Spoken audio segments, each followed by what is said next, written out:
Hi viewers, అందరికీ నమస్తే friends. WPL season 3 match number 2025 match number 5 ఈరోజు Mumbai Indians versus Gujarat Giants మధ్య మ్యాచ్ అయితే ఉంది. సో ఎవరు విన్ అవుతారని అనుకుంటున్నారో కామెంట్ బాక్స్లో కామెంట్ చేయండి. అయితే నిన్న RCB versus Delhi capitals match number 4లో ఆర్సీబీ మరొక విజయాన్ని సాధించి పాయింట్ టేబుల్స్లో నెంబర్ 1 స్థానాన్ని కైవసం చేసుకుంది. సో చక్కగా రిస్ట్రిక్ట్ చేశారు, కానీ ఎక్స్ట్రాస్ ఒక్కటే కొంచెం నియంత్రించుకోలేకపోయారని చెప్పుకోవచ్చు. సో ఎలా సాగింది ఏంటి, ఎలాంటి అద్భుతాలు చోటు చేసుకున్నాయి, ఎలాంటి ట్విస్ట్లు చోటు చేసుకున్నాయి అనేది పూర్తిగా డిస్కస్ చేద్దాం. So let's move into the topic. Hi hello namaste my dear HYT creators YouTube channel.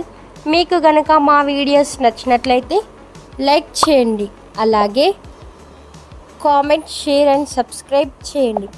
పక్కనే ఉన్నటువంటి ఆప్షన్స్లోకి వెళ్ళి ఆల్ అనే ఆప్షన్ని సెలెక్ట్ చేసుకోండి. ఇలా సెలెక్ట్ చేసుకోవడం ద్వారా మా వీడియోస్ ఎప్పటికప్పుడు అందరికంటే ముందుగా మీకు నోటిఫికేషన్లో వస్తుంది.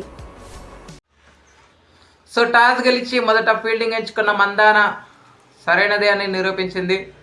ఎందుకు అంటే మనందరికీ తెలుసు, షెఫాలి వర్మ గోల్డెన్ డక్గా వెనుదిరగడం జరిగింది నిన్నటి మ్యాచ్లో. సో సెకండ్ బాల్ ఫేస్ చేసిన షెఫాలి వర్మ పవర్ఫుల్ షాట్కి ట్రై చేసి తన యొక్క వికెట్ని straight to the hands Shafali Verma Mandhana చేతికి కొట్టేసి ప్రెవిలియన్కి వెళ్ళిపోయింది. సో గోల్డెన్ డక్ తర్వాత జెమిమా రోడ్రిగ్స్ రావడం, జెమిమా రోడ్రిగ్స్ అండ్ మెగ్లానింగ్ ఇద్దరు కలిసి 59 రన్స్ పార్ట్నర్షిప్ నెలకొల్పారు. అప్పటి వరకు కొన్ని ఎర్రర్స్ కూడా జరిగాయి ఆర్సీబీ దగ్గర నుంచి. రేణుకా సింగ్ ఠాకూర్ కాకుండా మిగతా ప్రతి ఒక్కరు డౌన్ ద లెగ్ వేస్తూ వచ్చారు. ప్రతి ఒక్కరు వైడ్స్ గిఫ్ట్గా ఇచ్చారు. లేకపోతే ఆ 12 రన్స్ కాస్త 113 అలా ఉండింది. సో ఉండేది. సో మొత్తానికి మంచి పార్ట్నర్షిప్కి బ్రేక్ పడిందని చెప్పుకోవచ్చు. ఎప్పుడు డ్రింక్స్ బ్రేక్ టైంలో మంచి పార్ట్నర్షిప్కి బ్రేక్ పడింది.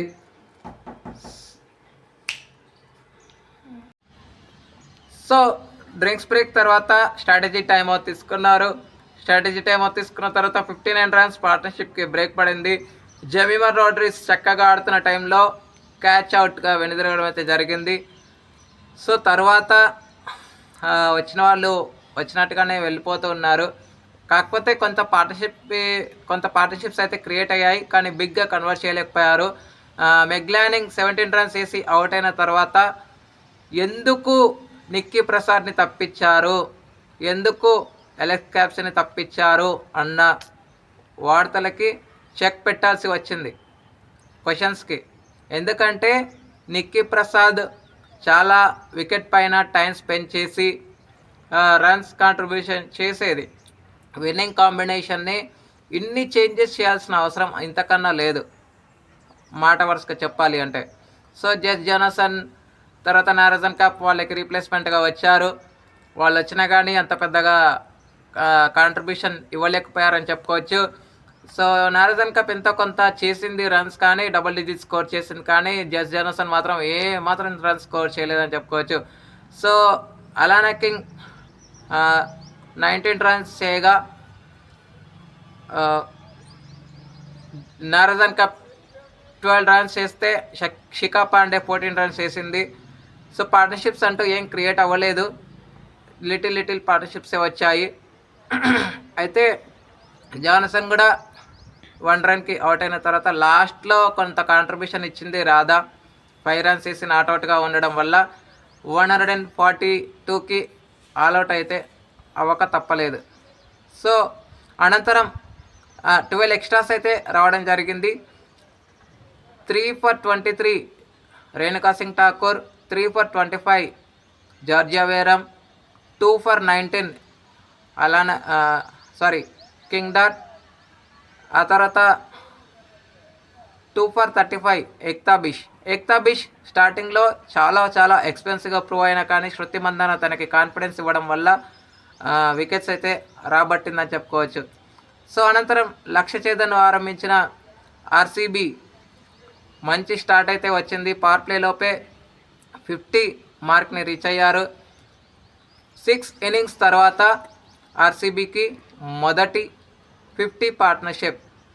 సో అదే కాకుండా 10 అవర్స్ లోపే 100 పార్ట్నర్షిప్ కూడా రావడం జరిగింది. 107 పార్ట్నర్షిప్ వచ్చిన తర్వాత స్మృతి మందాన థర్డ్ 50 కంప్లీట్ చేసుకుంది WPLలో అండ్ హైయెస్ట్ స్కోర్ని కూడా నమోదు చేసింది పర్సనల్గా.